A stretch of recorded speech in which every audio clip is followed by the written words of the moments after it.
Hello and welcome back to another episode of WJ Live, powered by The Western Journal. I'm George Upper, editor-in-chief of The Western Journal, and I don't know why I always look down at my notes right before I tell you my name, but it happens every time I'm on the show. Like, that's the one fact I can't remember, is who I am. It's like Joe Biden. That's what I was thinking. I feel like I'm qualified to be president of the United States now. That's all you need. Can't remember your name. Let me remind you before we get started here, before I forget this too, to click on that subscribe button. If you're watching us on YouTube, it's youtube.com/WJ Live. If you're not, click on the subscribe button, click on the bell next to it, so you'll always be reminded, never forget, when a new episode of WJ Live comes available for you, so you'll always get the truth about the news of the day from people that you can trust at the Western Journal, people like me, who I hope you trust.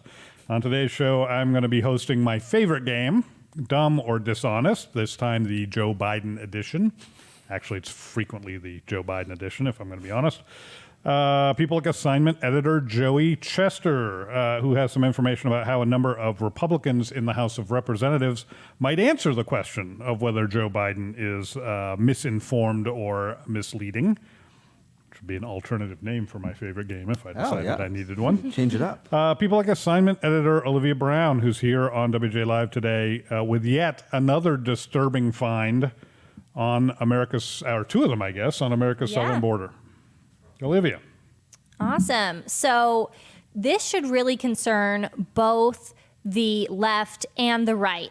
So just a couple days ago, there was a U-Haul in which the Border Patrol in Texas, in Van Horn, Texas, next to a McDonald's, they found a group of 33 illegal immigrants trying to cross the border.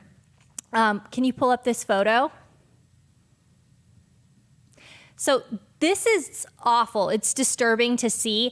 After this, there were 12 people that were hospitalized because it was over 100 degrees that day and it was sweltering. They had to go to the hospital for dehydration, heat exhaustion, and both the left and the right should be concerned looking at this. Sure. Biden is to blame for this because of their open border policies, trying to undo everything that President Trump has done.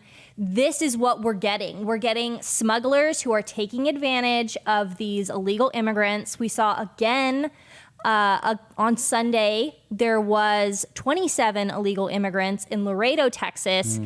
When it was 106 degrees, they found him in another U-Haul. Could be the same smugglers.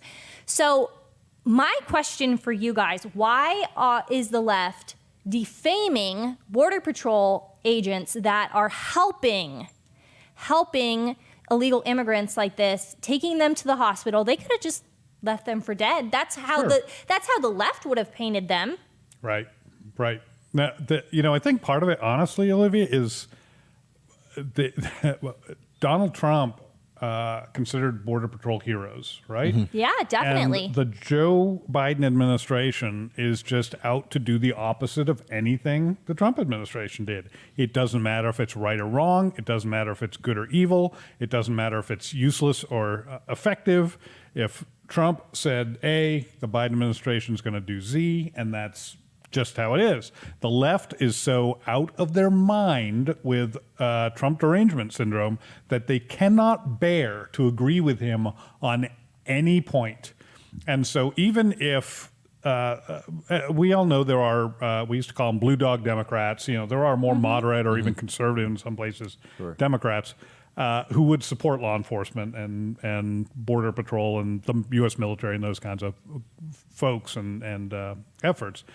But they won't do it publicly because the base of the Democratic Party just won't stomach it. If you say anything that sounds like something that Trump might have said at some point in his history, you're dead to them. And it doesn't make any sense. I'm not claiming it's logical. I'm just claiming that's what they do. Yeah, and they've been undoing everything that President Trump did. If you could pull up the statistics. So looking at this is from the Border Patrol. You can see that blue line right there. That is 2021.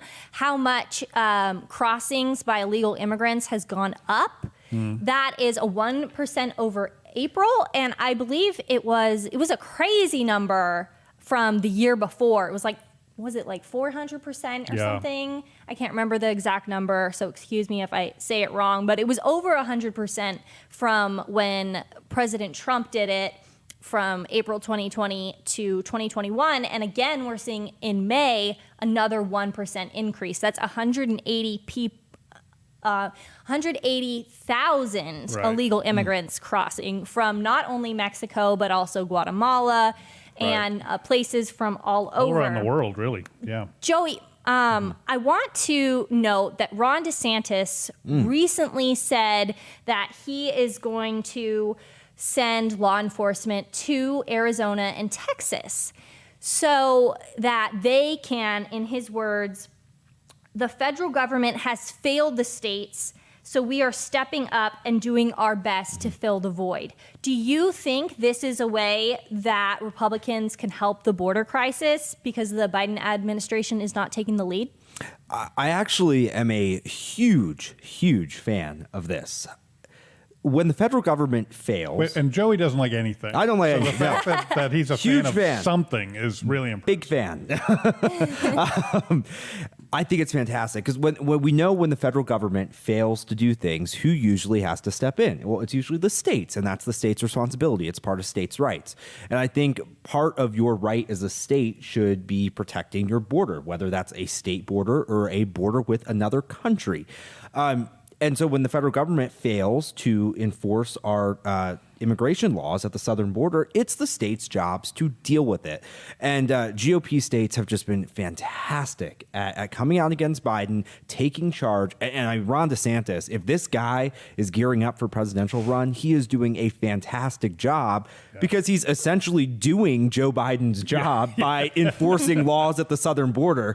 And I actually just saw, I think it was yesterday, I think it was the Idaho governor, Brad Little. He came out and said that he was willing to send help from Idaho down to the southern border now. So I think we're going to see this coalition of red states sending law enforcement down to the southern border. And I don't know if National Guard, if they have the authority to deploy them down there or not, since the governors control the National Guard in their states. As far as deploying them to another state, I don't know. I don't know either. So I assume that's probably why they're using law enforcement and not a more military-like force. But I think it's fantastic. And I think about the message that it sends to America.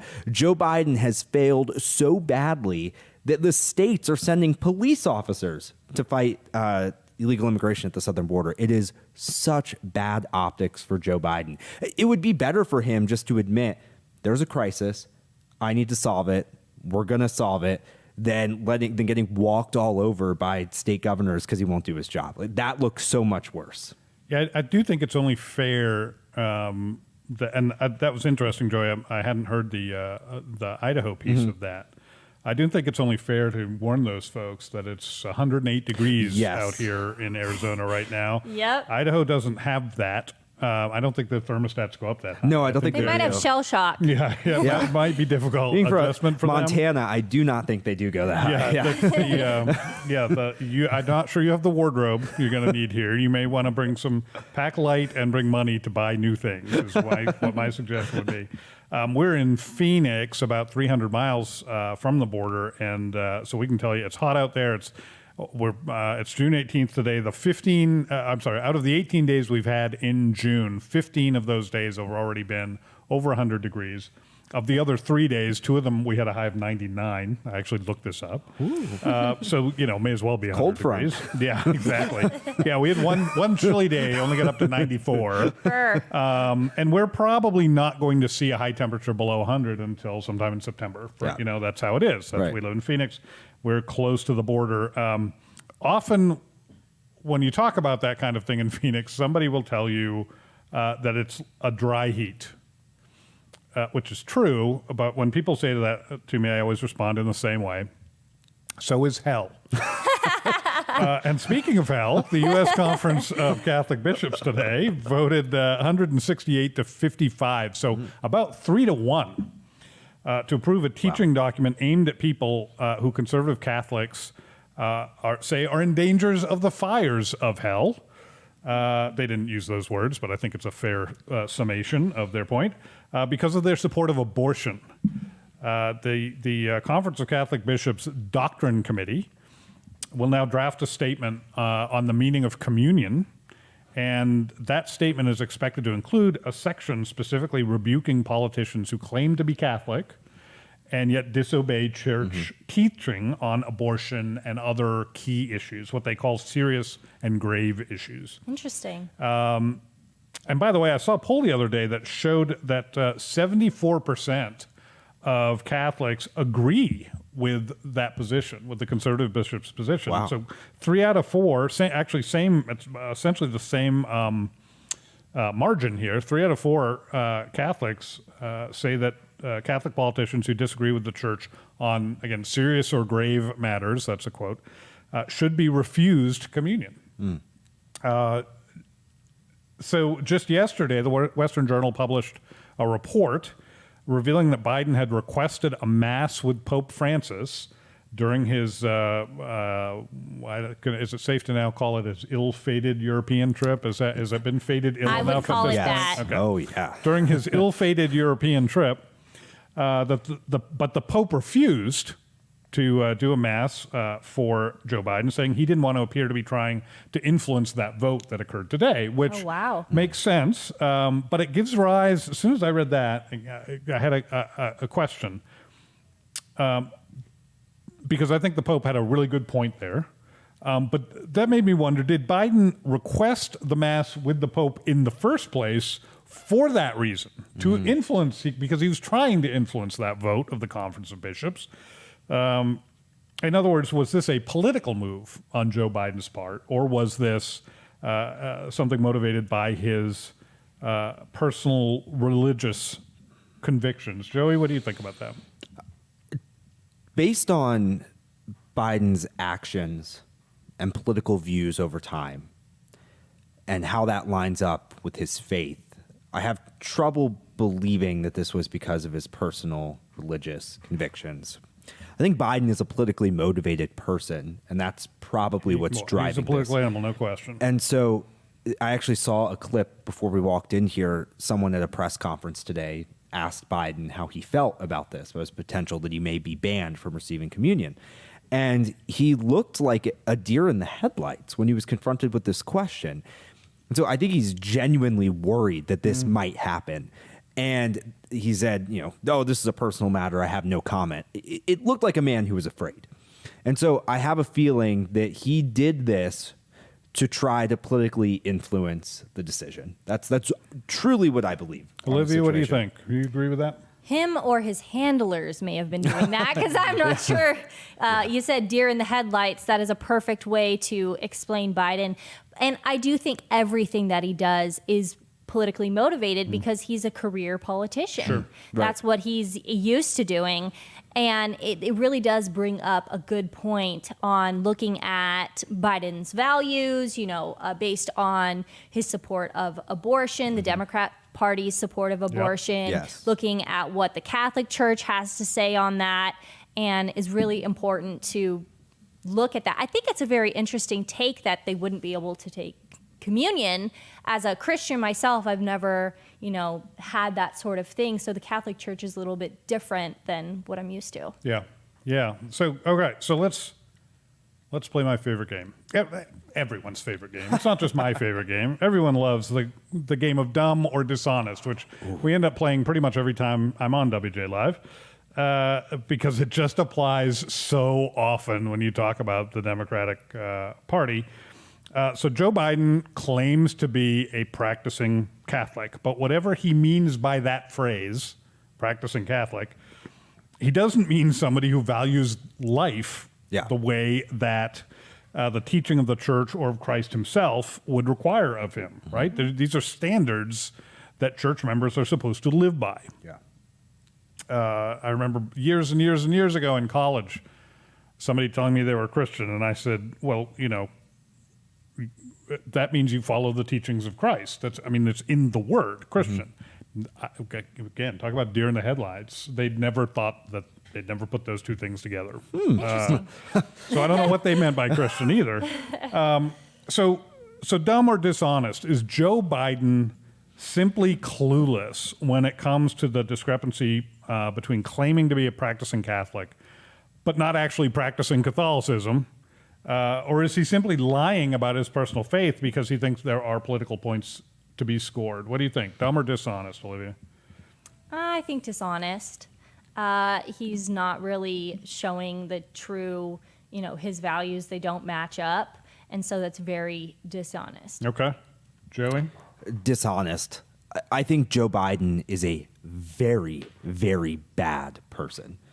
Anyone who can support abortion for the 50-some years that they've been in office and stand by and watch millions upon millions of babies get killed over their lifetime, you're not just dishonest, you're a bad person. So yeah, this isn't Joe Biden being dumb. He knows exactly what's going on. And this applies to the larger left. Pelosi, all of them. They're bad people. You cannot support an evil act going on every day and not be a bad person. Yeah, and I'm going to actually cheat. I always often cheat when I ask this question. I'm going to go dumb and dishonest. I think Joe Biden is actually oblivious to his own hypocrisy, as so many of us often are. He's not unique in that. But I think if he were aware of it, he would lie about it. So I think it's both. I personally think it's dumb or dishonest. Joey, there are some Republicans in the House of Representatives who might vote dumb on this one. Yeah. So the last 2 weeks have just been brutal for the Biden administration. First, we had Kamala Harris, just disastrous trip to Guatemala where she was greeted by protesters. In Mexico, she's hundreds of miles away from the actual border, dodging questions about when she'll visit the border. We're probably closer to the border right here than she ever got. No, she hasn't been to Europe. So that's it. Yes. We're also closer to Europe than she is right now. So then soon after that, Biden takes a foreign trip. He goes to the G7 summit in England. And then after that, he goes to Geneva for a summit with President Putin of Russia. It just was not a good week for Joe Biden. He just looked like just an utter disaster. And we're familiar with Biden gaffes. Sure. But this has been... We are now. We've seen so many of them. This has been, I think, the most public appearances Biden has had since being president. He has been forced to be out in the public every day while on this foreign trip. And boy, did he deliver on this one. So I've got a video I'm going to walk you guys through before I get into what the House GOP is doing. I'm going to stop it as we're going through just to kind of give some context to the situation. So Logan, can you go ahead and start that video? I've said before, and I apologize for repeating. I didn't. I first saw you in the break of my national security advisor. I'm leaving out a lot of people here. I apologize. I'm going to get in trouble. But anyway, we'll get back to that. But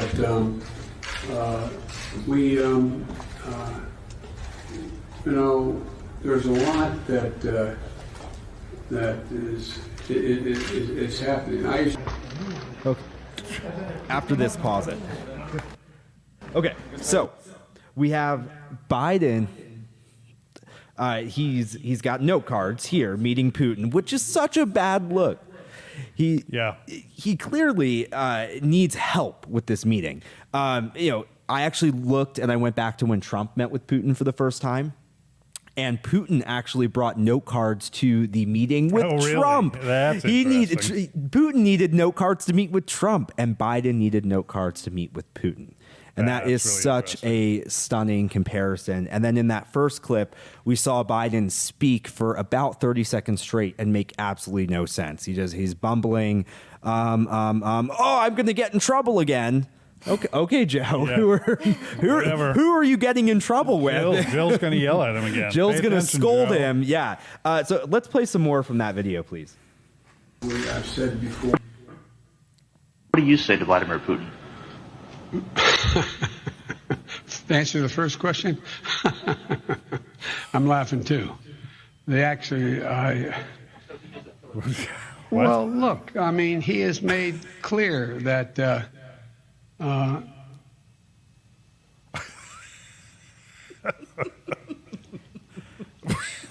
answer is, I believe he has in the past essentially acknowledged that he was There are certain things that he would do or did do. Are you so confident he'll change his behavior, Mr. President? Yeah, I'm not confident in changing behavior. What the hell? What do you do all the time? So when did I say I was confident? You said in the next 6 months you'll be able to determine. What I said was, let's get it straight. I said what will change their behavior is if the rest of the world reacts to them and it diminishes their standing in the world. I'm not confident of anything. I'm just stating the fact. But given his past behavior has not changed, and in that press conference after sitting down with you for several hours, he denied any involvement in cyber attacks. He downplayed human rights abuses. He even refused to say Alexei Navalny's name. So how does that account to a constructive meeting as President Putin? You don't understand that. You're in the wrong business. Say hi, please, to welcome those who have just joined us, bringing some pretty spectacular weather with them, Prime Minister Modi, President Ramaphosa, President Moon, in just a minute. And the President of South Africa. And the President Finger pointing again. of South Africa, as I said earlier. Oh, you did? I certainly did. Well, you get mentioned twice. So I'll go over that again. Let me tell you, we're delighted. Mr. President, I'm glad to say we're joined by Prime Minister Modi. Okay, so the first one. That's your president. Biden's asked a question, just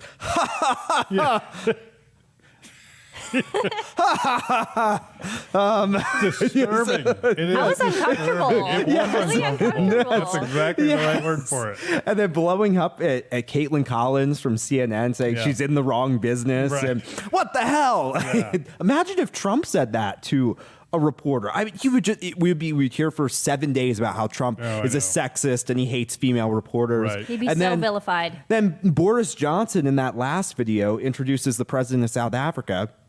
I believe it's South Africa. And he says his name in front of Biden, in front of the whole room of world leaders. And then Biden says, oh, yeah, the president of South Africa, you forgot him. And Boris Johnson's just looking at him like he's a fool. And then the world leaders burst out laughing at the president of the United States. And That's what you want in a I'm world leader. embarrassed. Yeah. I mean, so this is just such a bad look for Biden. Do you know what I noticed, Joey? He uses the pointing finger, which is very threatening body language. I've Yeah. looked a lot into body language and how, has to do with communication. Sure. I was a communication major. This finger Yeah. pointing is one of the most threatening types. And he used it not only with the reporter, but also with the world leaders. Oh, yeah. It's bad. It was a whole really look is bad bad. trip for Biden. The optics have so much to do in politics. They are so Very important. Especially with a trip overseas. Yeah. I mean, you've got all of this.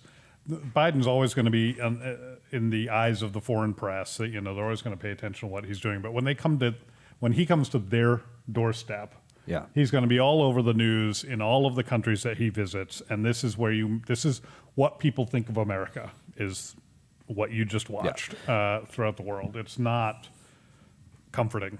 And so following this, and I would say a lot of that's quite alarming. There's more things that happened where they were off camera. A member of the British Parliament said Biden was senile, Right, and right. He broke royal protocol while he was over there. Just a disaster. So a group of House GOP are taking action on this. If you guys remember, Representative Ronnie Jackson, he worked for President Obama. He was the Obama admin's White House doctor, and then he was the White House doctor under Donald Trump. Mm-hmm. He cleared Trump for his fitness. He gave a cognitive test to Donald Trump, who passed with flying colors.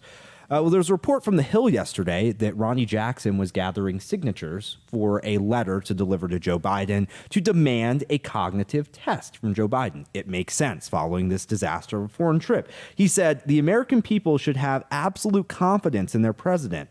They deserve to know that he or she can perform the duties of the head of the state and commander-in-chief. They deserve full transparency on the mental capabilities of their highest elected leader. And that's true. We deserve to have confidence in the president of the United States, because so much of, I think, what brings unity in America and what keeps America strong on the world stage is the appearance of a strong leader. And so he gathered 13 signatures from other GOP lawmakers and delivered the letter right to Joe Biden. Something I found interesting, and one of our great, actually interns wrote this story. He made the point that The Hill has said that Jackson his credibility has been called into question, and that they're not sure if the cognitive test that was supposedly given to Trump is legit. The thing is, they didn't provide any evidence to say why Ronnie Jackson's credentials aren't legit. Because he's saying things they don't like. Yes. That's why. And the crazy thing is, like, at least Trump took the test.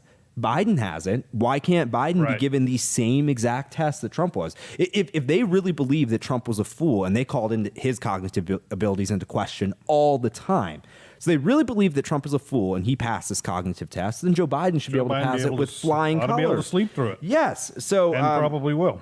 So I think it's great to see some formal on-the-record action for this. And it brings something important to question that I want to get your guys' thoughts on. One, should Biden be forced to take the cognitive test? And two, should the cognitive test be a requirement that every president has to go through and publicly disclose when they get into office? What do you think, George?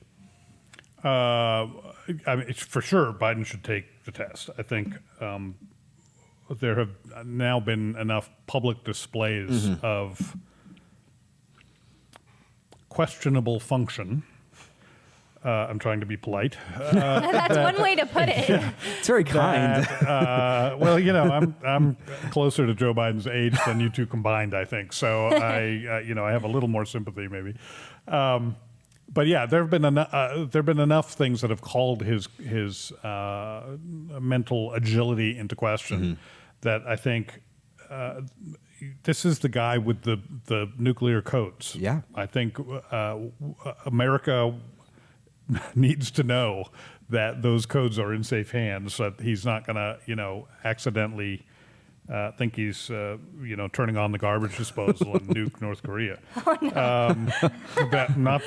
Maybe that'd be a good thing. I don't know, but it should. Whether it's a good thing or not, it shouldn't be something done by accident. Yeah. So yeah, I think he should take a test, and I tend to think. I don't know that I'd want to make a requirement for future presidents or leaders to take that test. I might be able to be talked into it. I do think, though, that there ought to sort of be some sort of assumption that presidents would do that. The same way you assume that presidents will release their tax returns, right, or that the president's physician will give him a clean bill of health. And I think that started under Reagan, if I'm not mistaken. That Reagan was older than most presidents up to that time, and so every year he'd have his annual physical, and the doctor would all come out and say, "Oh, he's fine." And ever since then, that's just kind of been a thing. Yeah. And I think that's fine. I don't see anything wrong with that.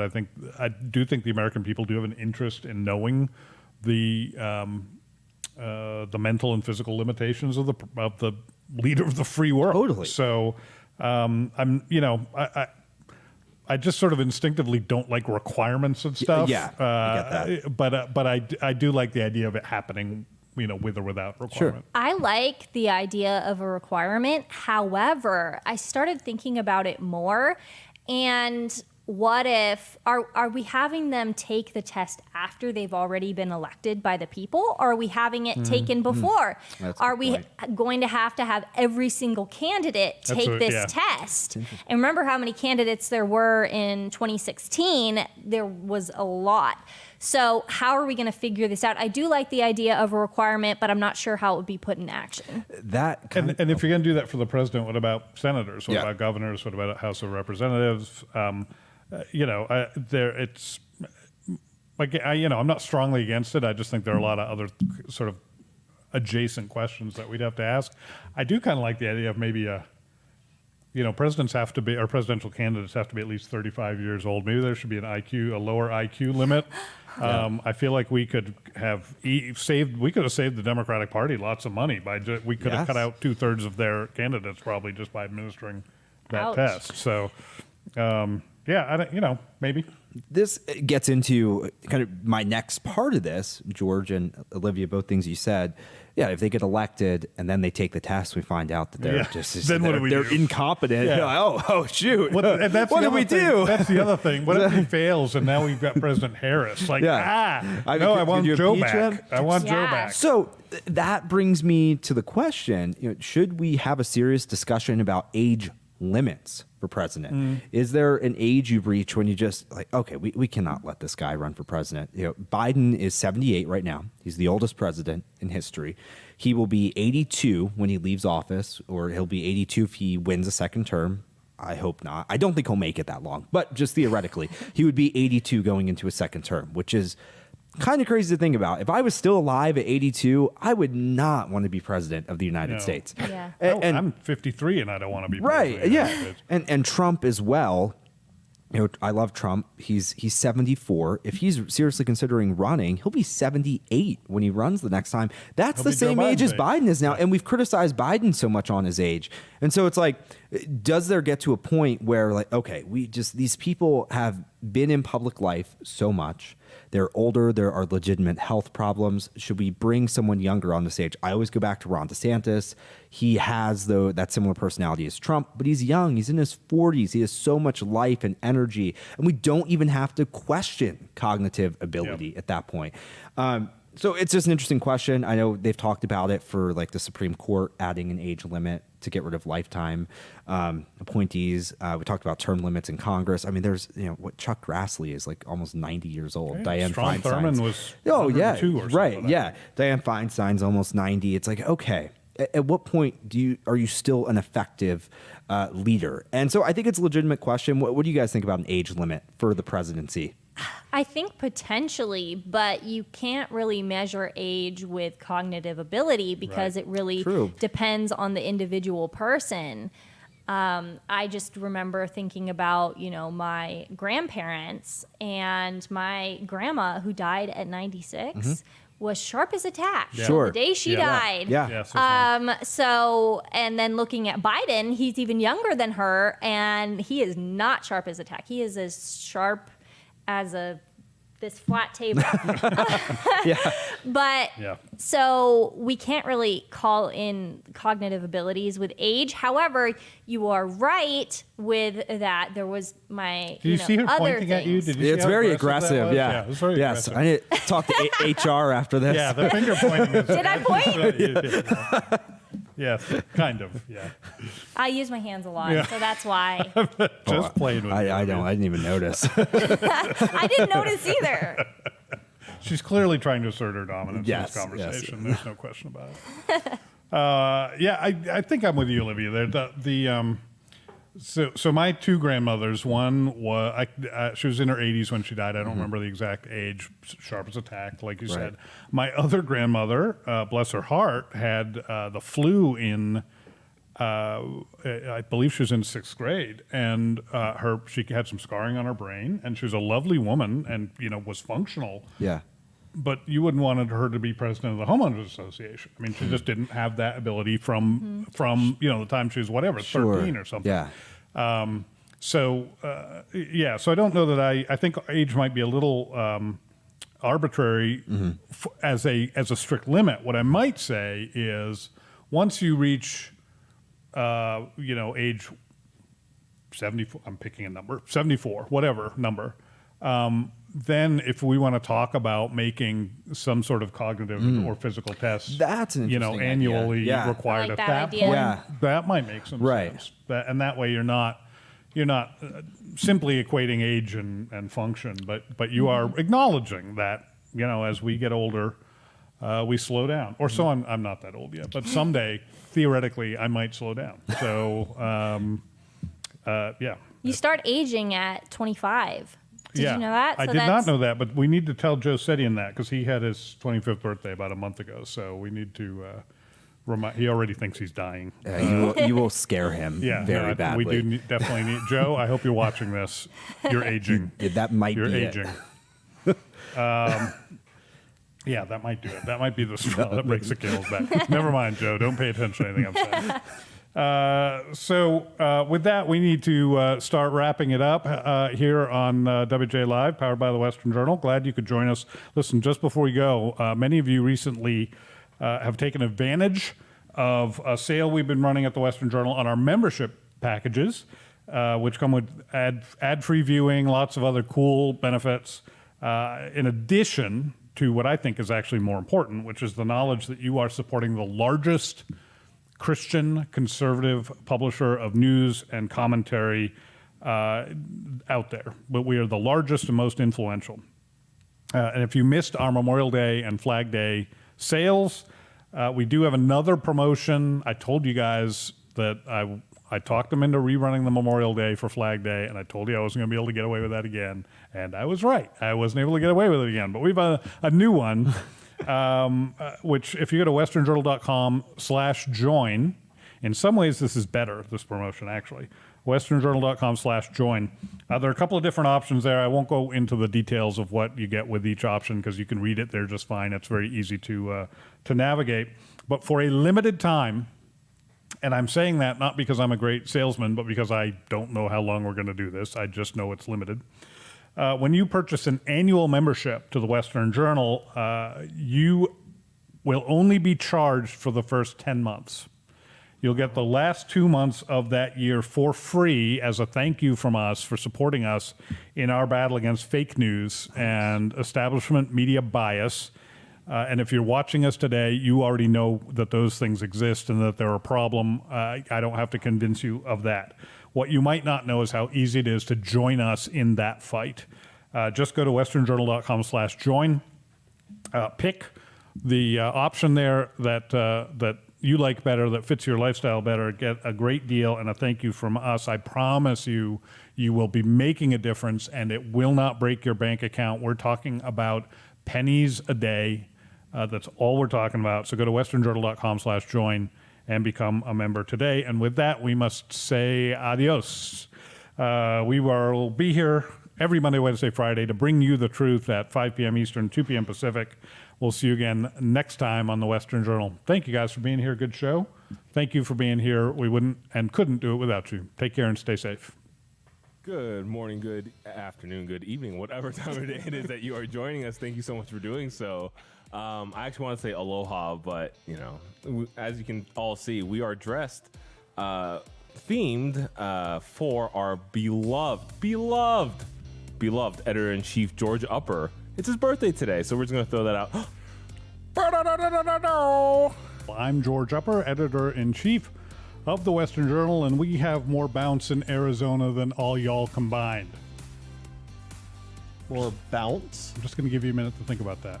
Deputy Managing Editor Josh Manning is here with me with his hat. And on my right is Brett, whose last name I now can't remember. Kershaw. That's it. I knew it. Like the knife brand. A little like suspense. The only man who knows Brian Chai's title is Brian Chai, and it is the Grand Pooh Bear. Grand Pooh. That's Grand fine. Poobah. He's director of something. No, Grand Pooh Bear. Oh my gosh! Oh no! Oh no! I love this number right at Pep in the step at the end. That's show he's okay. And if you're thinking that this shirt makes me look like a hippopotamus on camera, I'm right there with you. Reminding you as always, if you like watching hippopotamuses,